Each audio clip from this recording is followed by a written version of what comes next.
Special train से रामेश्वरम धाम की तीर्थ यात्रा। आज ही अपनी सीट बुक कराएं tripurayatra.com पर।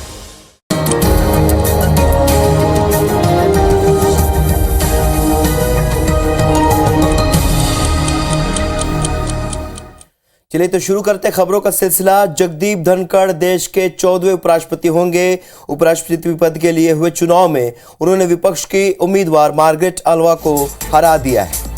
चुनाव में कुल 725 सदस्यों ने वोट किया। इनमें से धनखड़ को 528 वोट मिले, जबकि विपक्ष की उम्मीदवार मार्गरेट अल्वा को 182 वोट मिले। 15 वोट अमान्य कर दिए गए। जीत के लिए 356 वोटों की जरूरत थी। कुल वैलिड वोट में से धनखड़ को 74.36% वोट मिले। 1997 के बाद से हुए पिछले 6 उपराष्ट्रपति चुनाव में उन्होंने सबसे अधिक अंतर से जीत हासिल की है। जगदीप धनखड़ 11 अगस्त को उपराष्ट्रपति पद की शपथ लेंगे। उपराष्ट्रपति वेंकैया नायडू का कार्यकाल 10 अगस्त को खत्म हो रहा है।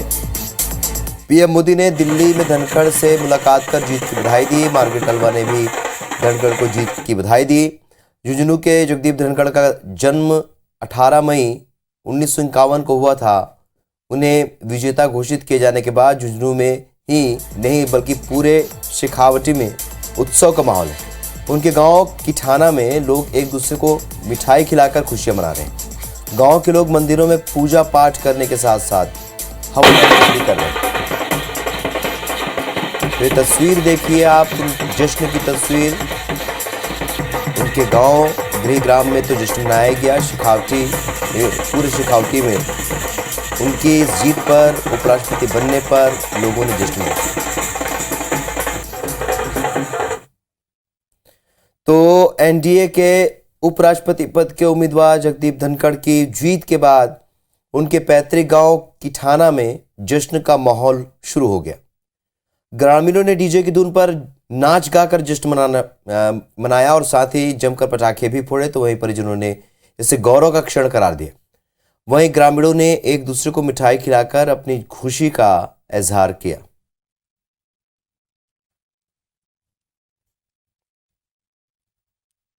पूरे राजस्थान की और पूरे संवैधानिक रूप एक कानून संविधान की जीत है, क्योंकि एक संविधान जो 45-46 साल से जो व्यक्ति संविधान से बंधा हुआ था, कानून के अनुसार चल रहा था, और ये एक संवैधानिक जीत है। अभी जीत का समाचार मिला है, अभी बड़ी खुशी है। यहाँ पे बहुत जोरदार माहौल है खुशी का। अभी आतिशबाजी चालू हो जाएगी, सब नाच गाना कर रहे हैं। बहुत बहुत खुशी है हमारे को। आप ये मानो कि दीपावली का जो त्योहार होता है उससे भी बड़ी खुशी है। और जीत के बाद हमें पूरा विश्वास है कि वो अपने कर्तव्य का पालन करते हुए गांव का, अपने स्टेट का और अपने देश का खूब योगदान करेंगे, विकास करेंगे, उसमें खूब योगदान करेंगे।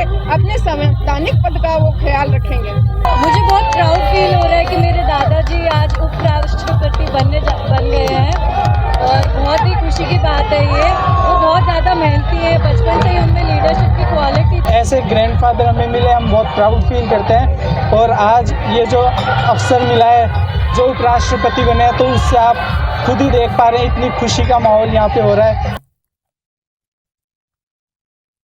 तो भारत की आज़ादी को 75 साल हो गए हैं और पूरा देश आज़ादी का अमृत महोत्सव मना रहा है, जिसे लेकर इसरो SSLV के जरिए आज़ादी सेट सैटेलाइट लॉन्च करने जा रहा है। इस सैटेलाइट की खास बात यह है कि सैटेलाइट को 750 छात्राओं ने बनाया है। छत्तीसगढ़ की छात्राओं का भी इसमें योगदान है। महासमुंद की 8 छात्राओं, चंचल साहू, महिमा जांगड़े, नेहा यादव, राखी यादव, रीना साहू, किरण साहू, तृप्ति साहू, रेणुका चंद्राकर और 2 छात्र मोक्ष और प्रवीण ने इसरो के सैटेलाइट में जो चिप लगा है उसको प्रोग्राम किया है। सैटेलाइट को आज प्रधानमंत्री इसरो में लॉन्च करेंगे।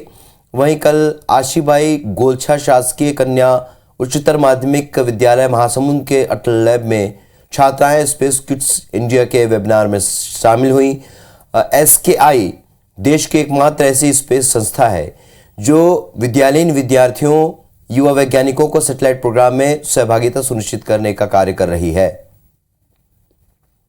तो बहुत ही गर्व की बात, महासमुंद की छात्राएं जो कि इस पूरे प्रोजेक्ट में जुड़ी हुई हैं, आज़ादी के अमृत महोत्सव को लेकर आज ये सेट, आज़ादी सेट लॉन्च किया जाएगा, जिसका एक बड़ा हिस्सा महासमुंद की छात्राएं भी हैं। इन्होंने प्रोग्रामिंग की है, प्रोग्रामिंग चिप पर कार्य किया है और इसे काफ़ी अहम माना जा रहा है क्योंकि देश के बहुत से छात्र 750 छात्राओं ने इस सैटेलाइट को बनाया है।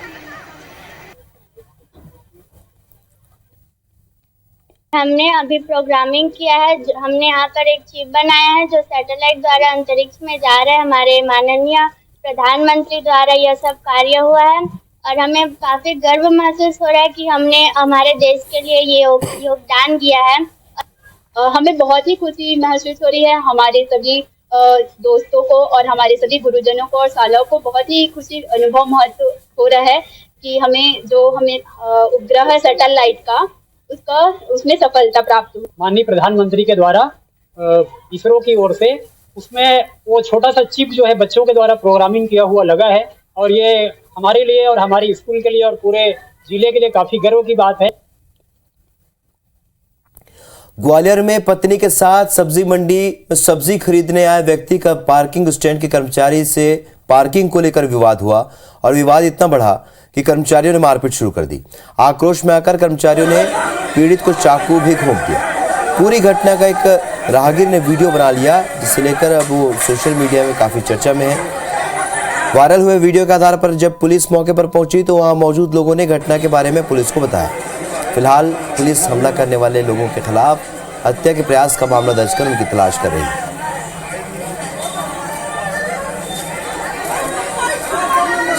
तो यही वो तस्वीर है जो आप देख सकते हैं किस तरीके से मारपीट की तस्वीर वहां पर एक राहगीर ने बनाया और बाद में ये वीडियो सोशल मीडिया पर वायरल हुआ और पुलिस ने इसके आधार पर जांच की।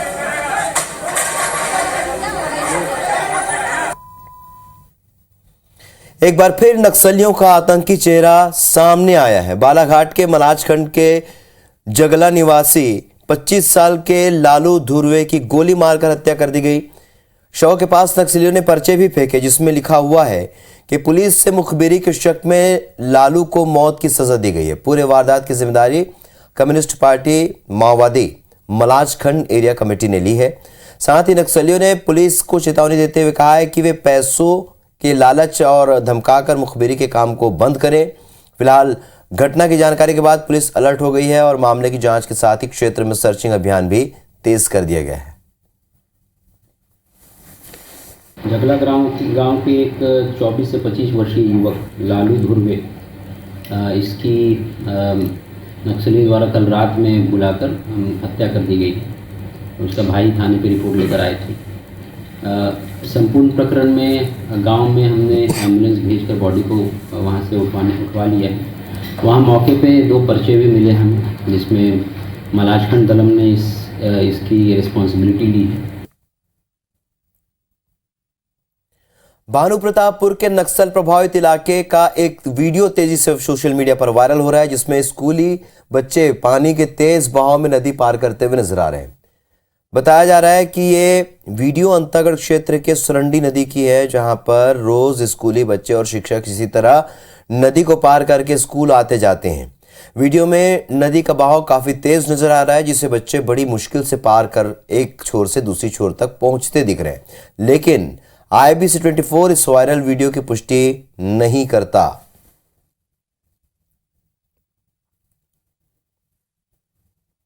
तो ये तस्वीर देखिए आप, भानु प्रतापपुर की तस्वीर, ये हालात बयां कर रहे हैं दूरस्थ इलाकों में किस तरीके से लोग नदी पार करने को मजबूर है। यहां पर पुलियों का निर्माण नहीं हुआ है। जान जोखिम में डालकर बच्चे स्कूल जाते हुए नजर आ रहे हैं। भानु प्रतापपुर की तस्वीर, लेकिन IBC 24 इन तस्वीरों की पुष्टि नहीं करता है।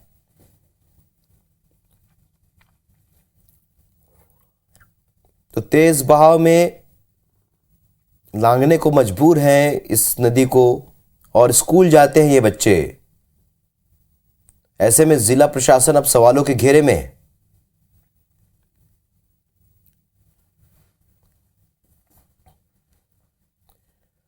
रुक करेंगे एक बड़ी खबर का। राजधानी रायपुर से बड़ी खबर, जहां राजेंद्र नगर स्थित वसंत विहार कॉलोनी में देर रात फायरिंग की वारदात से सनसनी फैल गई।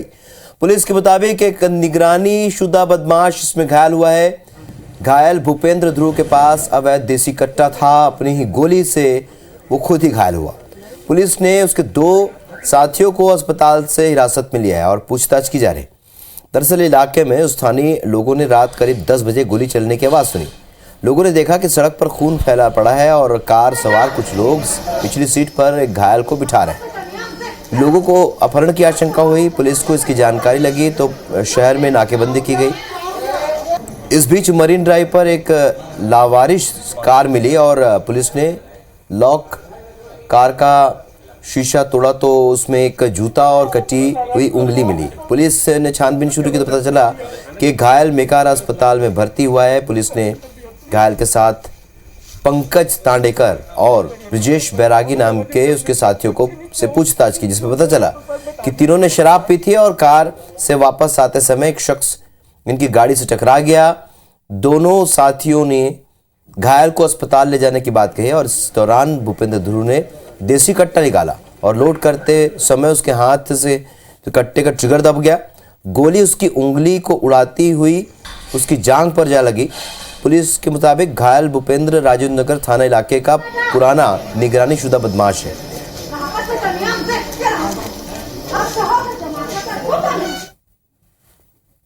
राजेंद्र नगर क्षेत्र में वसंत विहार कॉलोनी में गोली चलने की सूचना पर वहां घटनास्थल पर सभी गए हुए थे।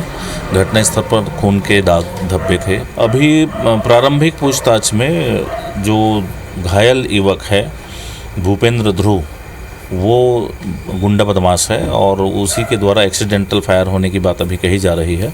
उसके बाद उसके दोनों दोस्त उसको लेकर के हॉस्पिटलाइज किए थे। अभी हिरासत में लेकर पूछताछ की जा रही है। आगे वैधानिक कार्रवाई की जाएगी। रायपुर के राजेंद्र नगर के बसंत विहार इलाके में गोली चलने की एक सनसनीखेज वारदात सामने आई थी। उसके बाद बताया जा रहा है कि वहाँ पे जो इसी कार में ये जो कार है, इसी कार में ये वहाँ गोली चलने की बात अभी तक सामने आ रही है। और बताया जा रहा है कि ये कार जो है तेलीबांधा मेन रोड पे ये यहाँ पे मिल गई है। CG07 MA 7399 ये गाड़ी यहाँ पे लावारिस हालत में मिली है। और इसमें जो गोली चलाने वाले जो युवक थे, बताया जा रहा है कि 3 से 4 युवकों की अभी तक बात इसमें होने की शामिल होने की बात सामने आई है। जिस तरीके से आप देख सकते हैं कि जो यहाँ पे अभी सबूतों के आधार पे अगर बात करें तो ये कार चलाने वाले को ही यहाँ पे गोली लगने की बात सामने प्रतीत हो रही है। देख सकते हैं कि यहाँ पे बड़ी संख्या में लोग, जो स्थानीय लोग हैं, यहाँ पहुँचे हैं और पुलिस के आला अधिकारी भी यहाँ पहुँचे हैं। और ये दरवाज़ा तोड़ के इसमें जब छानबीन की गई और इस गाड़ी के नंबर के आधार पे पतासाजी की गई तो इसमें बात सामने है कि कोई दुर्ग के कोई खरे हैं, उनकी ये गाड़ी है। अभी फिलहाल इसकी पूरी तरह से तस्दीक नहीं हुई है, लेकिन पुलिस के आला अधिकारी जो हैं यहाँ पहुँचे हैं। और इसमें अभी जो सभी जगह जो सभी अस्पताल हैं वहाँ पे ये सूचना दे दी गई कि इस तरीके से इलाज कराने कोई आता है तो पुलिस को सूचना देवे। फिलहाल अभी शहर में नाकेबंदी की गई है। अभी यहाँ पे हमारे साथ additional SP city Sukhnandan Rathore हमारे साथ यहाँ पे, हम उनसे बात करते हैं। अभी तक की जानकारी की अगर बात करें तो ये गाड़ी मिली है, क्या पूरा घटनाक्रम हुआ था और अभी तक क्या पता चल पाया है? महावीर नगर में गोली चलने की सूचना पर वहां गए हुए थे। वहां पर से एक गाड़ी का नंबर मिला था। उस गाड़ी नंबर के आधार पर पूरे शहर में नाकेबंदी की गई थी। और इसी बीच यहाँ मरीन ड्राइव के पहले तेलीबांधा थाना के बीच में ये गाड़ी हमें खड़ी हुई मिली थी। आकर के इसको देखें, इसमें ब्लड पड़ा हुआ है, गाड़ी लॉक थी, इसको छोड़ करके भाग गए थे। अभी जिस तरीके से अभी पतासाजी यहाँ पे की जा रही है, जैसे खुद पुलिस के आलाधिकारी बता रहे हैं, देख सकते हैं कि ये गाड़ी जो है ये लावारिस हालत में यहाँ पे मिली है। और ये इसमें ये अगर खोल के देखते हैं तो ये गाड़ी जो है ये साफ नज़र आ रहा है। इसमें ये देखिए यहाँ पे एक जूता जो है वो पड़ा है, उसके अलावा हाथ की उंगली जो है वो यहाँ पे पड़ी हुई है। और इसके अलावा अगर बात करें जिस तरीके से ये पूरे घटनाक्रम की अगर बात करें और जिस तरीके से ये एविडेंस देख के अगर बात करें तो ये कार चालक जो रहा होगा उसको ये गोली लगना प्रथम दृष्टया यहाँ पे प्रतीत होता है। फिलहाल अभी जो है पूरे शहर में नाकेबंदी की गई है और पुलिस के आलाधिकारी जो हैं वो इस पतासाजी में जुटे हुए हैं कि ये गाड़ी किसकी है और इस गाड़ी में कौन कौन सवार था। फिलहाल अभी ये जो अज्ञात लोग हैं ये सभी फरार हैं और शहर में नाकेबंदी की गई है। कैमरामैन रमा शंकर के साथ तहसीन जैदी, IBC 24 रायपुर। तो वसंत विहार कॉलोनी जो कि रिहायशी इलाका आप देख सकते हैं, यहाँ पर जो घटनाक्रम सामने आया, बड़े सवाल ये उठते हैं कि आखिरकार राजधानी में इस तरह की घटनाएं क्यों घट रही हैं और कैसे लोगों तक, जो खासतौर पर निगरानी शुदा बदमाश है, उन तक हथियार पहुंच रहे हैं। ये लापरवाही थी और आपस में ही ये गोली चल गई, लेकिन ये गोली किसी और पर भी चल सकती थी, क्योंकि उसे इसीलिए रखा गया था लोगों को डराने धमकाने और किसी पर चलाने के लिए। लेकिन अब ये घटना जब सामने आई है तो पुलिस जांच कर रही है। तो राजधानी रायपुर में आप समझ सकते हैं कि बदमाशों के हौसले इस कदर बुलंद हैं। पहले चाकूबाजी की घटनाएं आई सामने और अब गोली भी चली है कल जिस तरीके से वसंत विहार कॉलोनी में। उसके बाद जाहिर सी बात है जो रिहायशी इलाका है जहां पर क्षेत्रवासी दहशत में। तहसीन जैदी हमारे सहयोगी और ज्यादा अपडेट के साथ इस खबर पर सीधे इस वक्त हमारे साथ लाइव जुड़ रहे हैं। तहसीन, जिस तरीके से आपकी रिपोर्ट हम देख रहे थे, बड़े सवाल, क्योंकि चाकूबाजी की घटनाएं थम नहीं रही हैं। अब ये जो घटना सामने आई है, किस तरीके से देखा जाए, क्या ये माना जाए कि हथियार अब भी लोगों तक आसानी तक पहुंच रहे, जो खासतौर पर जो निगरानी शुदा बदमाश है? देखिए, जिस तरीके से कल जो राजेंद्र नगर के महावीर नगर जो कह सकते हैं कि वसंत विहार कॉलोनी की ये घटना है, और ये घटना देर रात की घटना बताई जा रही है, और जहाँ पे ये जो पहले तो ये शहर में पूरी सनसनी फैली कि गोली वहां पे चली है, और वहां पे जब स्थानीय लोगों ने आवाज सुनी और वहां से एक कार में भागते हुए देखा, तो उसके बाद जो है उसके बाद वहाँ कुछ खून के निशान मिले। उसके बाद पुलिस को वहां पे सूचना दी गई, और सूचना के बाद जब पुलिस पहुंची है वहां पे पुलिस के आला अधिकारी पहुंचे, एसएसपी रायपुर खुद मौके पहुंचे, और जब नाकेबंदी की गई, घेराबंदी की गई पूरे शहर में उस कार के रंग और नंबर के हिसाब से, तो उसके बाद वो गाड़ी जो है लावारिस हालत में कह सकते हैं कि तेलीबांधा मेन रोड पे लावारिस हालत में मिली। उसके बाद जब पतासाजी की गई, शहर के सारे अस्पताल खंगाले गए, उसमें ये बात सामने आई कि मेकाहारा में कुछ जो युवक हैं वो इलाज कराने पहुंचे हैं गंभीर अवस्था में। तो वहां पे ये बात जब वहां जाके देखा तो वहां पे ये भूपेंद्र ध्रुव जो है वो बड़ी गंभीर रूप से वहां पे घायल था। उसके साथ में पंकज तांडेकर और ब्रजेश बैरागी, ये दो युवक वहां पे मिले। उनको जब हिरासत में लेकर पूछताछ की गई तब पूरा माजरा क्लियर हुआ कि इसमें ये भूपेंद्र ध्रुव जो है, इसके पास ये गाड़ी चला रहा था, और वहां पे ये तीनों ने शराब पी है। शराब पी के ये निकले हैं, और निकलने के बाद वहां पे एक कोई अज्ञात व्यक्ति जो था उससे उसका एक्सीडेंट हुआ है, टकराया है। उसके बाद वहां पे इन दोनों, उसके बाद बचते बचाते कॉलोनी पहुंचे। कॉलोनी में वहां पे जब जो पंकज तांडेकर और ब्रजेश बैरागी ने उसको उठाकर अस्पताल पहुंचाने के लिए कहा, तो उसी बात को लेकर वहां पे विवाद हुआ। विवाद के बाद उसने अपने पास जो कमर में एक देसी कट्टा जो रखा था उसको निकाला, और लोड करते टाइम ये फट गया है। तो ये कह सकते हैं कि एक्सीडेंटल है, लेकिन यहाँ पे बड़ा सवाल खड़ा होता है कि ये जो भूपेंद्र ध्रुव है, भूपेंद्र ध्रुव के बारे में अगर बात करें तो ये राजेंद्र नगर थाने का गुंडा बदमाश है, और साल 2015-16 में आरंग में सरपंच पर गोली चलाकर उसकी हत्या के प्रयास के मामले में जेल जा चुका है। तो यहाँ सवाल ये खड़ा होता है कि ये हथियार अगर इसके पास आया है तो ये कहाँ से आया है, क्योंकि जिस तरीके से जो चाकूबाजी पर अंकुश लगाने के लिए पुलिस सारे प्रयास कर रही है, लेकिन उसके बाद ये एकदम से जो पिस्टल और अवैध जो बंदूक कह सकते हैं, जो देसी कट्टा कह सकते हैं इसको, तो वो बरामद होना निश्चित तौर पे एक बड़ा सवाल खड़ा करता है कि हथियार कहाँ से आ रहे हैं। तो इस तरफ पुलिस को काम करने की यहाँ पे जरूरत है। तो अब पूरे अभी तक की जो पूरे मामले की बात करें तो इस पूरे मामले में पंकज तांडेकर और ब्रजेश बैरागी को गिरफ्तार कर लिया गया। भूपेंद्र ध्रुव जो है वो घायल अवस्था में मेकाहारा में उसका जेर इलाज है। और लेकिन यहाँ पे एक बात सामने आती है कि इसमें इनके साथ का एक जो चौथा आरोपी है पप्पू, जो कट्टा लेके जो वो लेके फरार है, उसकी तलाश में पुलिस ने रात भर कई जगह छापेमारी करी है। हालांकि चारों जो युवक हैं वो रायपुर के रहने वाले, लेकिन जो कार है वो पंकज तांडेकर के नाना जो राजेंद्र गांव में उनकी वो कार है। तो फिलहाल अभी पुलिस ने दोनों जो आरोपी हैं उनको गिरफ्तार कर लिया है, और जो भूपेंद्र ध्रुव है जो वो अभी अपना इलाज अम्बेडकर अस्पताल में करा रहा है, और जो चौथा आरोपी पप्पू उसकी तलाश में जुटी हुई। लेकिन बड़े सवाल ये घटना हालांकि एक्सीडेंटल थी, लेकिन कई बड़े सवाल यहाँ पे छोड़ के गई है। जी बिल्कुल, और कई सवाल यहाँ उठ रहे हैं, क्योंकि चाकूबाजी, फिर इस तरीके से गोली की घटना, चलने की घटना, ये तमाम जो पुलिसिया गश्त पर और तमाम सुरक्षा व्यवस्था पर सवाल उठा रहे। इस जानकारी के लिए चर्चा के लिए बहुत बहुत शुक्रिया तहसीन आपका। बढ़ते आगे, खरगोन के निमरानी में फूड फैक्ट्री से गेहूं की बोरी की चोरी के आरोप में दलित युवक से मारपीट के बाद शनिवार को मारपीट का एक वीडियो सोशल मीडिया पर वायरल हो गया है। वीडियो वायरल होने के बाद एसपी ने मंडलेश्वर एसडीओपी को जांच के निर्देश दिए हैं, जिसे लेकर एसडीओपी का कहना है कि जांच की जा रही है, जो भी तथ्य सामने आएंगे उसके अनुसार कार्रवाई की जाएगी। बता दें कि 4 तारीख को दलित युवक से फूड फैक्ट्री के कर्मचारियों और दूसरे लोगों ने युवक से जमकर मारपीट की थी, और खलटाका पुलिस को सौंप दिया था। अब मारपीट का वीडियो वायरल होने के बाद परिजनों ने भी फूड फैक्ट्री संचालकों पर गंभीर आरोप लगाते हुए न्याय की गुहार लगाई। वहीं फूड फैक्ट्री के असिस्टेंट मैनेजर रितेश शर्मा ने वारदात के समय खुद के मौजूद न होने की बात कही, लेकिन चोरी के आरोप में युवक से मारपीट की जानकारी होने की बात मानी।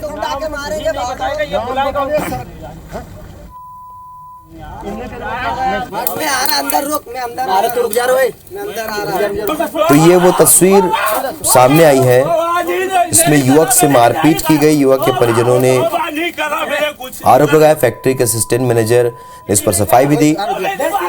जांच के बाद अब उचित कार्रवाई के बाद एसडीओपी ने कही है। खरगोन का ये मामला है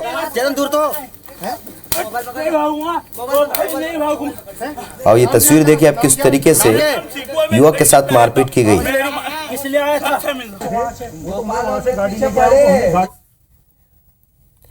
सिंगरौली के खमरियाडीह में इन दिनों डायरिया फैला हुआ है। उल्टी दस्त की वजह से अब तक 3 लोगों की मौत हो चुकी है, तो वहीं 6 लोगों की हालत चिंताजनक बताई जा रही है, जिनके इलाज जिला अस्पताल में जारी है। और प्रशासन और स्वास्थ्य महकमे की टीम ने गांव में कैंप लगाया है, जहां मरीजों का उपचार किया जा रहा है। बता दें कि उल्टी दस्त की वजह से खमरिया के एक ही परिवार के 2 बच्चों समेत महिला की मौत हो चुकी है। बीमारी किस वजह से फैली है, इसका अभी सिर्फ अनुमान लगाया जा रहा है। डॉक्टर का कहना है कि दूषित पानी पीने से बीमारी फैली है। ज्यादा जानकारी लैब से रिपोर्ट आने के बाद ही पता चल पाएगी। जशपुर के बागीचा तहसील क्षेत्र के रनपुर कुदुमरा गांव में आज बुखार और दस्त से पीड़ित 2 बच्चों की मौत हो गई और दोनों बच्चे सगे भाई बहन थे। वहीं परिवार के 3 अन्य सदस्यों की भी तबीयत खराब बताई जा रही है। ऐसे में प्रशासनिक अधिकारी फूड पॉइजनिंग का अंदेशा जता रहे हैं। साथ ही स्वास्थ्य विभाग को जांच के निर्देश दिए गए हैं। वहीं प्रभावित गांव में स्वास्थ्य विभाग और प्रशासनिक अधिकारियों की टीम जांच के लिए पहुंच गई। इधर पीड़ित परिवार की ओर से बताया गया है कि दोनों बच्चों को उपचार के लिए कुनकुरी अस्पताल ले जाया जा रहा था, तभी रास्ते में ही दोनों बच्चों की मौत हो गई। मृतक बच्चों के माता पिता सहित 3 सदस्यों की हालत गंभीर बनी हुई है, जिन्हें कुनकुरी के निजी अस्पताल में भर्ती कराया गया।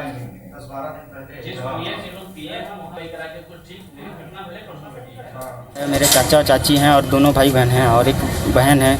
बहन हॉस्पिटल में एडमिट है और दो भाई बहन का डेथ हो गया है और चाचा चाची आईसीयू में एडमिट हैं। जांजगीर चांपा में शनिवार को आकाशीय बिजली कहर बनकर गिरी है। जिले के 7 अलग अलग स्थानों पर बिजली गिरने की घटना सामने आई, जिसमें एक बच्चे समेत 5 लोगों की मौत हो गई। वहीं 6 लोग गंभीर रूप से झुलस गए हैं, जिसमें एक बच्ची और 2 महिलाओं का इलाज चल रहा है बिलासपुर के सिम्स में। वहीं 2 लोगों को जिला अस्पताल में भर्ती कराया गया है, तो एक शख्स का अकलतरा में इलाज चल रहा है। बताया जा रहा है कि आकाशीय बिजली की चपेट में आने से 23 भेड़ों की भी मौत हुई।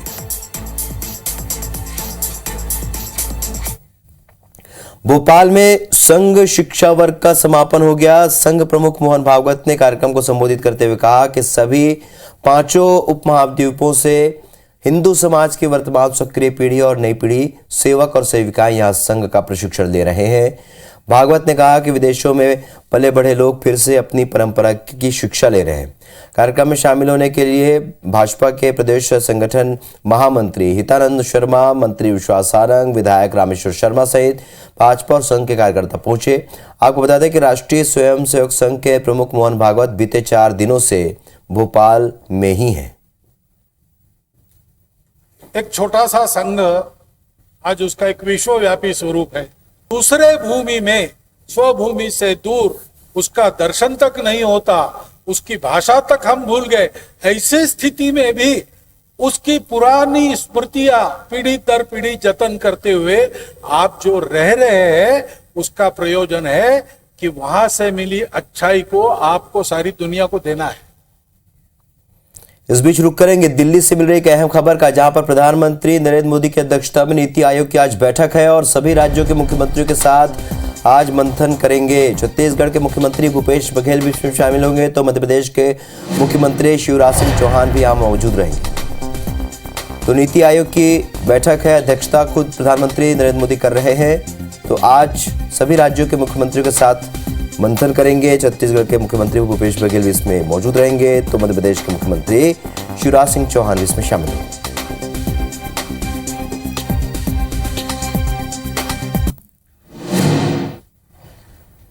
तो सुबह 7 बजे की खबरों में फिलहाल इतना ही, लेकिन इस बुलेटिन के बाद देखिए छत्तीसगढ़ी लोकगीत संगीत का कार्यक्रम छत्तीसगढ़ के रंग। नमस्कार।